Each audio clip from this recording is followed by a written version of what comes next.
Hello crafters and welcome back to the ScrapbookPal YouTube channel. My name is Deepa from DeeZinesByD and I have two cards to share with you featuring the Pinkfresh Studio Peony Print hot foil plate and the stencils which come along with it. I'm also going to be using a whole bunch of other Pinkfresh Studio and Spellbinders products to make these cards. And I'm kind of going to be giving you a 2-for-1 deal here. So we're going to make one background with the beautiful hot foil plate and the stencils, and then we're going to cut out the sentiment and add it to another background to create two beautiful cards, one for a birthday and one for an anniversary. So these are all the products that I'm using. As I mentioned, I'm featuring the Peony Print hot foil plate, which is so beautiful and lovely and full. I'll also be using the coordinating layering stencils. There's 2 stencils in that set. Next, I'll be using the Pinkfresh Studio Curvy Leaves set. And I also have these folk edge rectangles, but I won't really use those. I've got these Glimmer circles, which are the foil plates and the dies. I've got some Spellbinders polished brass foil, along with the Spellbinders Be Bold lowercase dies and the Spellbinders mini everyday sentiments plates and dies. Now, as for inks, I'm using Faded Jeans Chipped Sapphire, Evergreen Bough, Forest Moss, Sponge Sugar, Dried Marigold, and Tattered Rose distress inks, along with these small blending brushes. I have some Tombow Dot Runner, some foam squares, and some Barely Arts liquid glue. And then for embellishments, I've got some Pinkfresh Studios Gold Pearls and Glacier Jewels. Now, the first thing I need to do is to foil that beautiful peony print foil plate. So I've got my polished brass foil that I've cut and some hammer mill cardstock, which is perfect for foiling. What I like to do is actually tape down my plate and then I add my foil and fold the plate back. This is actually called the hinge method. And once I've got that plate on there, I will then fasten it again with another piece of washi just to make sure that it's not going to budge too much. Once foiled, you can see I have these trusty magnetic pliers, I guess you would call them, or tweezers, and it just helps me get that plate off because it's really hot. And I can pull off the foil and see that beautiful image showing with the hammer mill cardstock. It foils so nicely. Now next I'm setting up my stencil. As you can see, it's not going to line up exactly because this is a whimsical. I've added some washi tape to the back there so I can attach that stencil and set it in place and then start adding my inks to it in a more of a selective fashion. So I'm starting with the Tattered Rose, and the Tattered Rose is going to be the main color for these flowers. It's a nice peachy color, a more subdued color. And then I'm going to be using the Dried Marigold to kind of create more of an orangey type hue, and then again, I'll add the Tattered Rose to kind of tone down the Dried Marigold. What I want was more of a peach effect here. And as you can see, I'm not exactly going to color in all of those peonies, and that's why I use the smaller, more selective brush. This way I can add more depth to my ink blending. I can create darker hues in one area and lighter hues in the other. I can mix 2 colors together and kind of concentrate more of one color in one area versus another. And in this case, I can choose to selectively color the different flowers. So as you can see, I'm kind of randomly choosing different flowers interspersed to do the Tattered Rose and the Dried Marigold. And then I'll be doing the other flowers with the blue. So now I also have that sponge sugar. So I wanted to add a bit of a pink to this to just kind of enhance the peachness of this flower, because as you can see, it looks a bit too orange right now. So you can see once I start adding this pink in there, it actually just adds a lot more depth to the flower. And you can see like a bit more of shadows and highlights in it than you would normally with just that Tattered Rose and Dried Marigold. So now I'm going to go ahead and start adding the Faded Jeans. So the Faded Jeans is the lighter blue between the Chipped Sapphire and the Faded Jeans. And I'm adding it more towards the edges of the flowers because I want those edges to be lighter than the center. Now here, if you didn't want such a deep blue like what I'm going to add, you could have actually just lightened your hand when you're doing your ink blending and create a nice soft look if you wanted. I think it would also be a good idea to try doing this with maybe watercoloring, because it would just give such a nice watercolored look, especially because this is a nice floral background. That's definitely something I'll be trying next. So now I'm going ahead and grabbing my chipped sapphire, and this is my deepest color. I'm concentrating that color into the center of the flowers. And as you can see, the darker colors are also concentrated on the actual peony buds in this print here. So it looks like a bit of a mess here, but I promise you, once I add the color of the leaves, everything will just go together so nicely. So you can see here as I remove it, it looks a little splotchy. Remember, this ink will kind of even out a bit over time. And now once I add the leaves, you'll really see that everything comes together. So I'm adding the evergreen bough first. And as you can see, I'm not filling it in. I'm not using such a heavy hand. I'm just kind of making sure that the color catches more on one side of the leaf than the other. And then when I go back in with the forest moth, or moss, it will blend out the evergreen bough and it'll create a more cohesive colored leaf. So I find that the warmer tone in this forest moss tends to kind of make the rest of the image more warm. And you can see that the blues that I've used are a deeper blue, which also goes along with that look. Now you can really see how all of those colors just work so nicely together. Now, the one thing I wanted to do was to make this look more watercolored. So in order to do that, I'm adding, this is just plain water in that spritz bottle. I'm adding a whole bunch of it to my hand and just kind of sprinkling it all over the top. Now, I did this a whole bunch of times. I created a bunch of layers because I really wanted it to have that like droplet watercolor type look. So now that I've got that done, what I'm going to do is go ahead and grab the Be Bold lowercase letters, and I'm grabbing the HAPY to create the sentiment happy. I'm taking the H and the A and I'm lining them up with my ruler because they have a flat edge at the bottom, and then I'll just kind of stick the P on the end and kind of line it up with my eye and attach all three letters together with some washi tape. Now all I really have to do is take this and kind of position it on my piece of cardstock here, the beautiful background, where I want to put it. And I'm making sure that I'm leaving space for the extra P and Y at the end. So I'll just attach this here and then run it through my die cutting machine. Once that's complete, I can peel this off very carefully because I did actually forget I added water droplets. So please keep in mind when you're doing this to make sure your panel is completely dry before you do the die cutting. So I've got the HAP. Now all I have to do is line up the extra P again and the Y, and then I can attach it to the cardstock again, being careful to line it up with the first three letters and then put that through my die cutting machine again.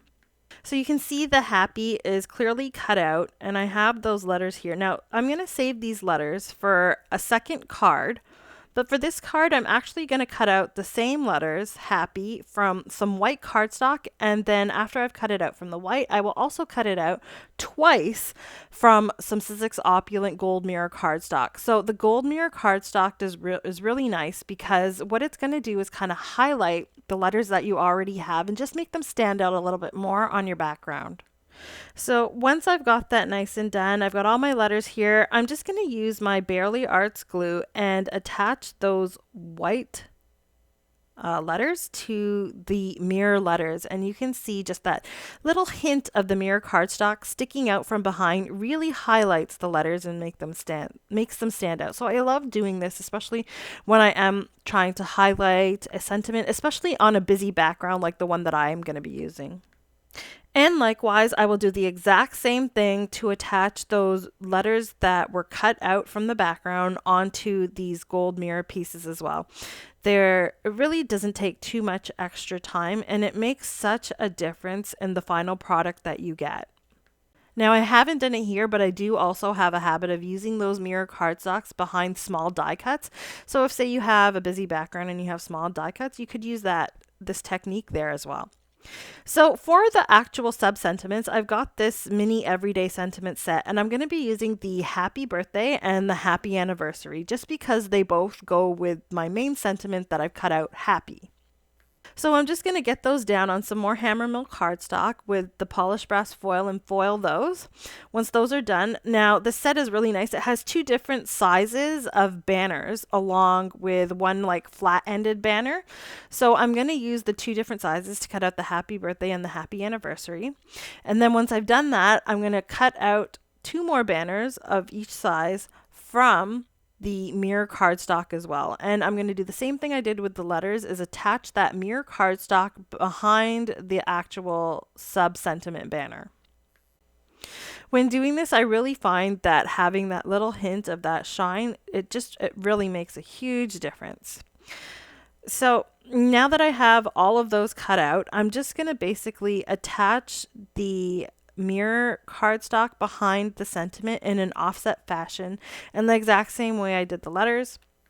In the end, I'm actually going to be using some foam squares to adhere these to give them more dimension, but if you wanted, you could actually use some foam to attach the actual sub-sentiment to the mirror cardstock to create a bit more dimension there.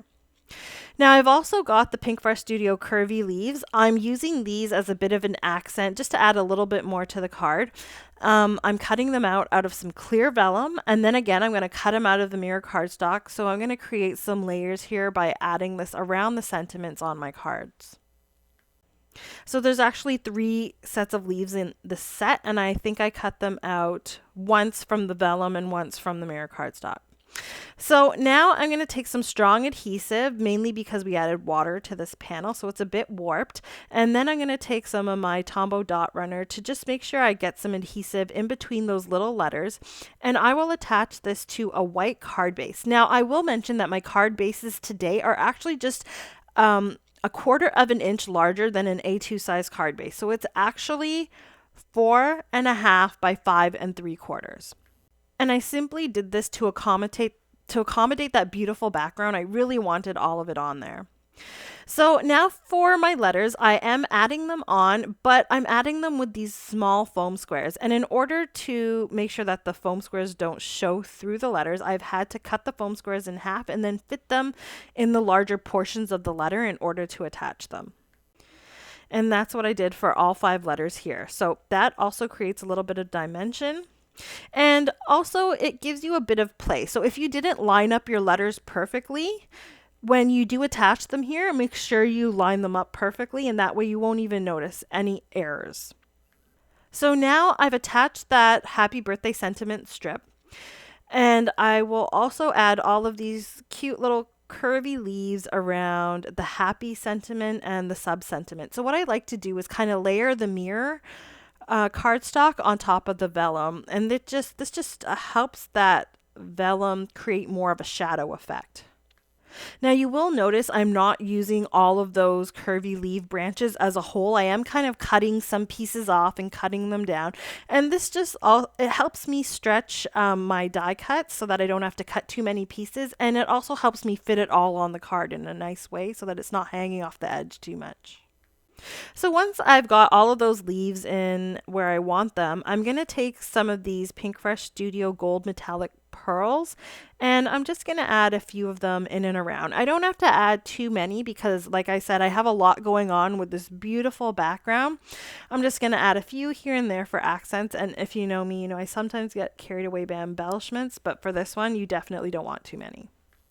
Now for the next card, I'm using these hot foil circles that were released by Pinkfresh Studio, and I'm just going to randomly foil them on this dark blue cardstock in a random manner just to create a little bit of interest in the background so that I can place that other happy sentiment that we cut out of the background on here. So I've basically lined the circle up with my foil, and I decided since I'm going to kind of have those circles on different areas of the panel, I can foil 2 circles at once. So I get my foil lined up. You can see that the corners don't have foil on it, but that's okay because I just have to make sure the foil is under the plate where it goes onto the actual card panel. Now when you have foil plates hanging off your panel like this, make sure to cut off the excess foil, otherwise it will end up fully foiling your shim that you put through your die cutting machine.